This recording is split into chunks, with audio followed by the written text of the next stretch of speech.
8 বছৰীয়া প্ৰেমৰ পিছত বিয়া পাতিবলৈ অস্বীকাৰ কৰিছিল বাবলু নামৰ যুৱকজনে।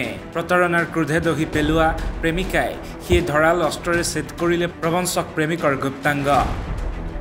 ঘটনাটো ঘটিছে উত্তৰ প্ৰদেশৰ গুলহেৰীত। এলেকাটোৰ চৰ্থাবল গাঁৱৰ এহদছাম ওৰফে বাবলুৰ সৈতে 8 বছৰীয়া প্ৰেমৰ সম্পৰ্ক আছিল 22 বছৰীয়া যুৱতীগৰাকীৰ।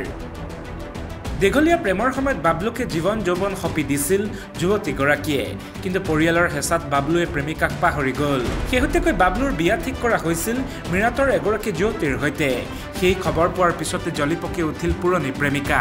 তেওঁ বাবলুক ওচৰৰে চিভিল লাইনৰ এখন হোটেললৈ মাতি পঠিয়ালে। তাৰ পিছত হোটেলখনৰ দুয়োৰে মাজত হ'ল বাক বিতণ্ডা।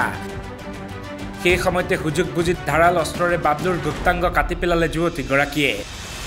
একেখন চুৰিৰে নিজৰ হাতটো কাটিবলৈ চেষ্টা কৰিলে যুৱতীগৰাকীয়ে। তাৰ পিছত আৰক্ষীয়েহে দুয়োকে হস্পিতাললৈ নিলে। চিভিল লাইন থানাৰ অচি ব্যায়াম বিন্দালে প্ৰকাশ কৰা অনুসৰি যুৱতীগৰাকীৰ অৱস্থা সুস্থিৰ, কিন্তু বাবলুৰ ৰক্তক্ষৰণ বন্ধ হোৱা নাই। গতিকে তেওঁৰ প্ৰাণৰ প্ৰতি ভাবুকিৰ সৃষ্টি হৈছে।